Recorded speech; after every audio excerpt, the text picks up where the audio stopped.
he's going to have more energy at his disposal. Because you got to remember, of course, you got your stomach. I think people sort of think when you eat a lot of food, oh, my stomach's full. But secondarily to that, right, where does that food fucking go?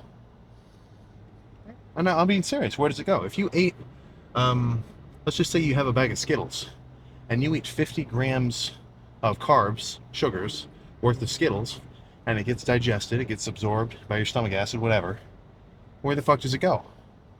Right? First and foremost, that shit is going to get launched into your goddamn, I don't know what to call it actually, but just let's just call it your storage cells or your storage spaces in your muscle.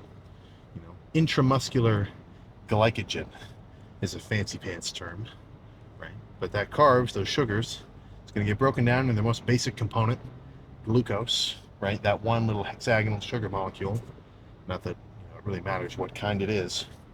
And then when you get a bunch of that floating around in your fucking blood, your pancreas is like, dude, you need some insulin right now. And what that's going to do is send all that sugar water from your blood into your fucking muscles, man. Your muscles are using that as energy.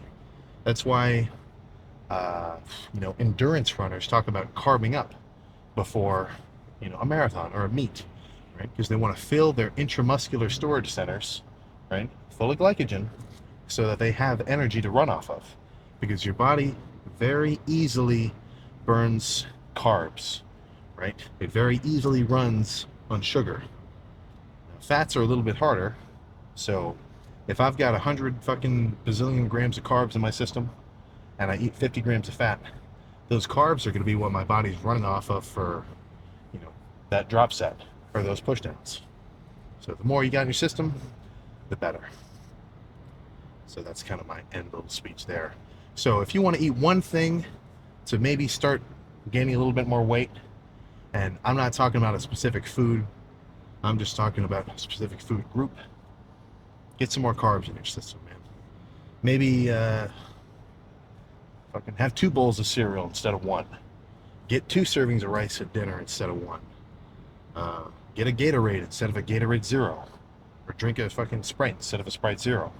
If you're not dieting down, then as far as I'm concerned, calories are calories. Now, like I was saying earlier, there is a caveat. If you're putting on way too much body fat, when I start my bulking diet and I just turn into a fat slob in like 2 months, then I'm eating too much food. I know that's a crazy statement to say, too much food, but there is a realm. If I were to be eating fucking 15,000 calories, if somehow I could get 15,000 calories into my fucking body every day, after 2 months of that, I can guarantee that I'm going to be fucking fat as shit. That's just too many calories to handle.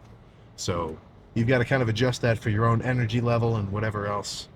But do not forget, and I'm saying this with 100% certainty, I stand behind this 100%.